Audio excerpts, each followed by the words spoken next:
जय हिंद साथियों, वंदे मातरम। कैसे हो? उम्मीद करता हूं आप स्वस्थ होंगे, मस्त होंगे, अपनी पढ़ाई में व्यस्त होंगे।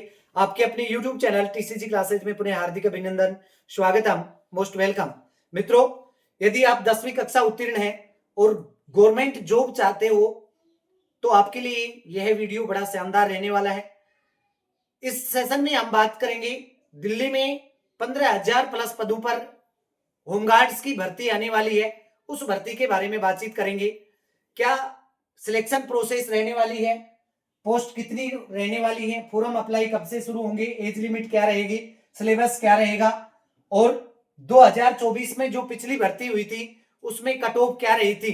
देखिए, 2024 के अंदर जो भर्ती हुई थी 10,000 से अधिक पदों पर, उसमें जो कट ऑफ थी वो बिल्कुल ना के बराबर यानी नॉर्मल कट ऑफ थी। उसको देखते हुए आपको ये लगेगा कि मेरे को हर हालत में इस भर्ती में फॉर्म अप्लाई करना चाहिए और अपनी सीट रिजर्व कर लेनी चाहिए। 2024 में 10,000 पदों पर जो भर्ती हुई थी उसमें बड़ी मुश्किल से 2,000 के आसपास अभ्यर्थी चयनित हुए थे। अब आपको लगेगा कि 2,000 पदों पर ही चयनित हुई, बाकी के 8,000 पोस्ट वैकेंट रह गई। बिल्कुल रह गई, क्योंकि इसके लिए एक कंडीशन होती है। यदि उस कंडीशन को आप फॉलो कर लेते हैं तो आपको निश्चित रूप से इस भर्ती में आपकी सीट है वो रिजर्व हो जाएगी, नो डाउट। ओके, मेरा आपसे आग्रह रहेगा वीडियो को पूरा देखना है, लाइक करना है, और पहली बार चैनल पर जुड़े हैं तो चैनल को सब्सक्राइब करके बेल आइकन को प्रेस कर लें, क्योंकि तमाम भर्तियों के विज्ञापन जारी होने से लेकर फाइनल सिलेक्शन तक संपूर्ण प्रोसेस आपको इस चैनल के माध्यम से इजी वे में मिलती रहे। इसलिए चैनल को सब्सक्राइब करना ना भूलें। आइए दोस्तों, बातचीत करते हैं दिल्ली में होमगार्ड की नई वैकेंसी। अब ये वैकेंसी कब आने वाली है? देखिए, दिल्ली के अंदर जो एलजी है, एलजी या गवर्नर जो होता है, वो सबसे पहले इस भर्ती की इंफॉर्मेशन देता है। जैसे ही इंफॉर्मेशन देता है, इसके लिए कमेटी गठित होती है। तो ये दोनों की दोनों काम इसमें हो चुके हैं, यानी एलजी ने इंफॉर्मेशन दे दी है, कमेटी गठित हो चुकी है। जैसे ही कमेटी गठित होती है उसके 1-2 महीने में इसका विज्ञापन जारी कर दिया जाता है कि कितने पदों पर भर्ती होगी। वैसे इसकी जो पद है वो अभी से कमेटी जो गठित हुई है उसमें ये निर्णय ले लिया गया है कि 15,000 से अधिक पदों पर ये भर्ती होने वाली है। ओके, अब आप सोच रहे होंगे कि सर जब विज्ञापन जारी होगा तब हम इस वीडियो को देख लेंगे, फॉर्म अप्लाई कर लेंगे, अभी से हमें क्यों देखना है? देखिए, वीडियो को आपको पूरा देखना है, क्योंकि मैंने अभी बताया कि पिछली 2024 में जब ये भर्ती आई थी उस समय 10,000 पदों में से केवल 2,000 अभ्यर्थी, 2,000 के आसपास अभ्यर्थी ही सिलेक्ट हुए थे। वैसे मेन में तो 1,600 अभ्यर्थी ही सिलेक्ट हुए थे, लेकिन बाद में 100-200 कैंडिडेट्स और सिलेक्ट हो गए थे। ठीक है, फाइनली 2,000 के आसपास सिलेक्ट हुए थे। क्यों? क्योंकि उसके लिए जो कंडीशन है वो थोड़ी सी अलग है। उसको आपको फॉलो करने में 2 से 3 महीने लगते हैं। तो अभी से आपको उस कंडीशन को फॉलो कर लेना है। क्या है कंडीशन, उस पर भी हम बातचीत करेंगे। देखिए, पहले देख लेते हैं इसमें कुल कितने पद हैं। 15,000 से अधिक पद रहेंगे, 15,000 से अधिक पद रहेंगे। एज लिमिट की बात करें, यदि आपकी एज 40 से ऊपर है तो भी आप इसमें अप्लाई कर सकते हैं। शायद ये भारत की पहली भर्ती होगी जिसमें 40-45 साल की उम्र से भी अधिक उम्र वालों को तवज्जो दिया जा रहा है। यहाँ पर एज लिमिट रहने वाली है 18 वर्ष से लेकर के, यानी आपकी मिनिमम एज है वो 18 वर्ष होनी चाहिए और अधिकतम 45 वर्ष। इसके अलावा रिजर्व कैटेगरी के जो कैंडिडेट्स हैं उनको नियम अनुसार छूट भी दी जाएगी अधिकतम उम्र में।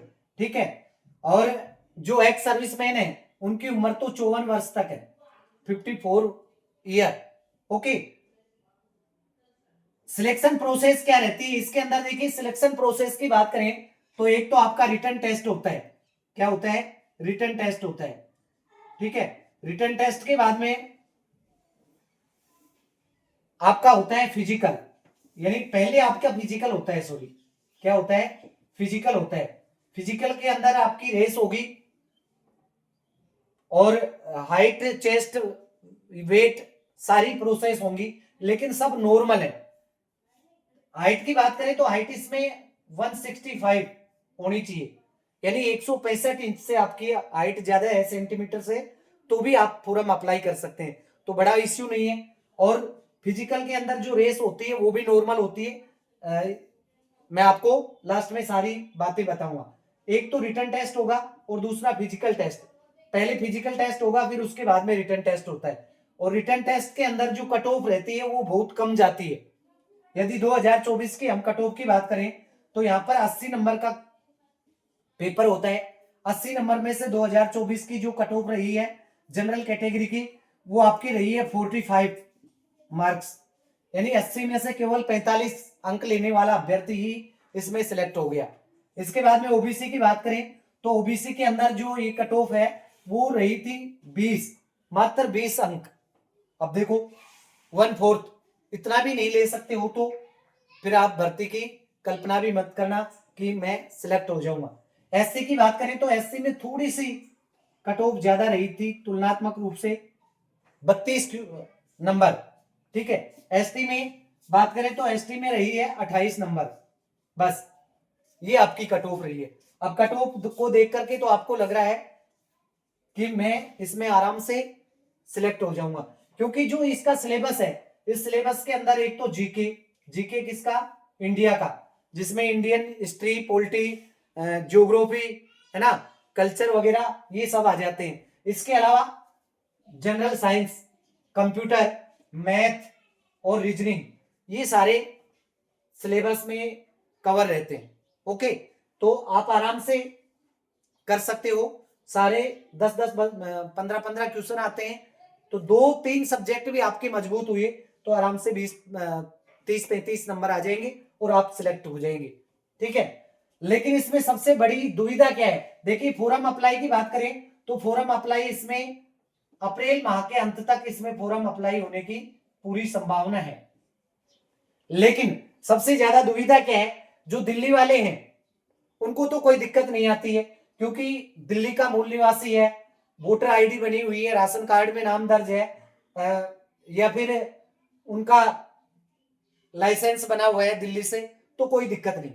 लेकिन दिल्ली से बाहर की जो स्टेट वाले हैं उनको भी समान अवसर है, किसी प्रकार का कोई वो नहीं है अंतर कि दिल्ली वालों के लिए अलग से है और अदर स्टेट वालों के लिए अलग से है, क्योंकि उनको भी दिल्ली का निवासी बनना पड़ता है। अब दिल्ली का निवासी कैसे बनेंगे, इसके लिए एक आसान सी प्रोसेस है।